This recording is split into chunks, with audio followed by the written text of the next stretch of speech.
Welcome to Physics Desire. Today we come up with the topic relativity of mass, or I can say the variation of mass with velocity. Actually अभी तक हम mass का variation पढ़ते हैं according to the Galilean transformation या general theory of relativity.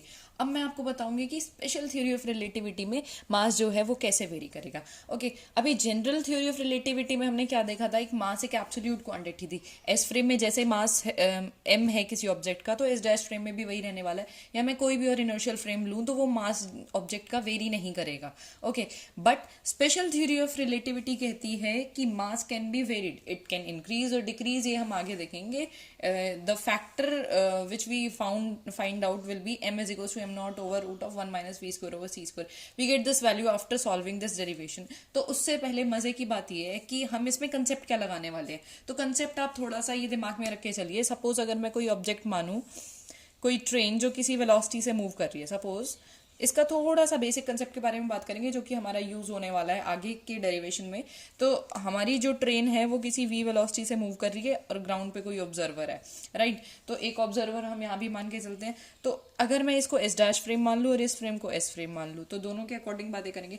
अब हम कह रहे हैं कि दो कोई बच्चे हैं ट्रेन के अंदर खेल रहे हैं. ओके, तो अगर ये बच्चा इसकी तरफ किसी वेलोसिटी u से आ रहा है, सपोज हम मान के चल रहे हैं u से, और ये बच्चा इसकी तरफ किसी माइनस यू वेलोसिटी से आ रहा है, क्योंकि ये इसकी तरफ बढ़ रहा है ना. सो अगर दोनों की वेलोसिटी सपोज सेम भी है तो they are coming in equal and opposite direction with the same velocities, right. तो ये यहाँ से दोनों आएंगे एक दूसरे की तरफ और एक पॉइंट पे आके टकरा जाएंगे, राइट. अब जब वो टकरा जाते हैं तो दोनों गिर जाते हैं. Then these both on are at rest, मतलब टकराने के बाद दोनों रुक गए, दोनों रेस्ट पे. तो हम इसमें लगाएंगे law of conservation of momentum, right. मतलब mass into velocity, mass into velocity before collision, right. Similarly mass into velocity after collision. अब मैंने तो ये कहा कि इस फ्रेम में जब बात करी आ रही है कि अगर मैं इसका मास m1 मानूं, सपोज इस बच्चे का मास m1 है और इसका मास m2 है, तो अगर मैं दोनों के अंदर कंजर्वेशन ऑफ मोमेंटम लगाना चाहूँ तो m1u plus m2u is equals to, it can be said that m2 minus u, just because our velocity is equal and opposite, minus u, right. I may correct this. m2 minus u is equals to, what are the masses? m1 plus m2. finally after collision क्या हो रहा है, दोनों टकरा के इकट्ठे हो रहे हैं, राइट. अब जब ये इकट्ठे हो रहे हैं, बोथ आर एट रेस्ट. अब हम तो कह रहे हैं कि ये दोनों रेस्ट पे हैं. क्या एक्चुअल में ये दोनों रेस्ट पे हैं? नहीं. Actually the system is moving with the velocity v. तो मैं ये कह सकती हूँ अकॉर्डिंग टू दिस फ्रेम तो ये रेस्ट पे आने के बाद वेलोसिटी जो है आपकी जीरो हो जाती है. लेकिन अकॉर्डिंग टू एस फ्रेम जो कि रेस्ट फ्रेम पे जो यहाँ से ऑब्जर्व कर रहा है, टकराने के बाद भी अगर ये ट्रेन चल रही है, अगर इस ट्रेन में कोई विंडोज हैं, तो इस फ्रेम पे खड़े हुए ऑब्जर्वर को, बाहर ग्राउंड पे खड़े हुए ऑब्जर्वर को दिखाई देगा दोनों बच्चे टकरा के गिर तो गए हैं, बट ट्रेन मूव कर रही है तो ट्रेन के साथ साथ बच्चे भी मूव कर रहे हैं. मतलब दोनों का mass is into velocity v. तो ये हो जाता है इसके अकॉर्डिंग. अगर मैं इसके अकॉर्डिंग ये वाली इक्वेशन लिखती हूँ तो, लेकिन ये वाली इक्वेशन इस फ्रेम के अकॉर्डिंग ऐसे कुछ हो जाएगी. Their product of mass into velocities will be zero, क्योंकि टकराने के बाद इस फ्रेम में अगर जो कोई पैसेंजर बैठा हुआ है इन्हें देख रहा है तो उससे तो ये लगेगा ना, they both are at rest, so here velocity will be zero. तो ये एक छोटा सा कंसेप्ट था जो हम इंसर्ट करेंगे इसके अंदर.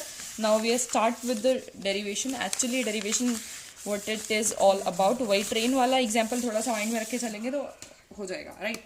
If we have some S frame which is at rest and another frame S dash which is in motion, and the frame is moving with velocity v, constant velocity along the x-axis direction.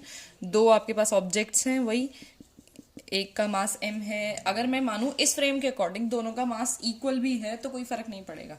Okay, ये u velocity से move कर रहा है और ये minus u velocity से move कर रहा है. ओके, एंड इस फ्रेम का ऑब्जर्वर जो है उसके अकॉर्डिंग जो मोमेंटम कंजर्वेशन होने वाला है before and after the collision, वो क्या होने वाला है. अगर मैं यहाँ लिखूँ बिफोर, यहाँ लिखूँ आफ्टर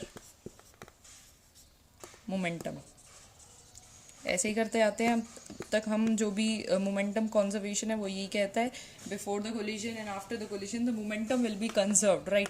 सो फॉर दैट अगर मैं दोनों का मासेस m कंसिडर कर लेती हूँ तो this will be mu plus m into minus u after collision. क्योंकि ये टकरा के रेस्ट पे आ रहे हैं तो इस फ्रेम पे बैठे हुए ऑब्जर्वर को तो ये लगेगा कि ये रेस्ट पे, बाकी ये फ्रेम पूरा चल रहा है v वेलोसिटी से, वो दिखाई देगा इस रेस्ट फ्रेम को, राइट.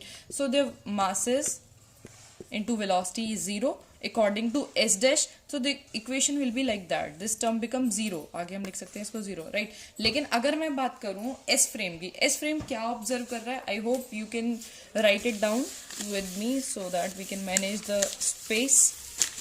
ओके, अगर हम कहें s फ्रेम की इसके बारे में क्या विचार है, तो s फ्रेम ने कहा कि जो हमारा ये ऑब्जेक्ट है, सपोज अगर मैं इसकी मासेस डिफरेंट भी मानूं ना, इस फ्रेम के अकॉर्डिंग या इस फ्रेम के अकॉर्डिंग, तो उससे कोई फर्क नहीं पड़ेगा. अगर मैं इस ऑब्जेक्ट का मास मान लूं m1 और इसका मान लूं m2, ओके, हम ये कंसीडर कर सकते हैं, उसमें कोई प्रॉब्लम नहीं है. बट एस फ्रेम क्या कहता है, एस फ्रेम के अकॉर्डिंग बिफोर कोलिजन और आफ्टर कोलिजन जो है, इनकी वेलोसिटीज के बारे में बात हो रही है, राइट. अगर मैं कहूँ कि एस फ्रेम जो है हमारा वो वेलोसिटी मेजर कर रहा है. अब ये हमने लॉरेंस ट्रांसफॉर्मेशन हम ऑलरेडी पढ़ चुके हैं. लॉरेंस ट्रांसफॉर्मेशन एक्चुअली हम we are applying here Lorentz inverse transformation. Lorentz inverse transformation हमारी क्या कहती है, u x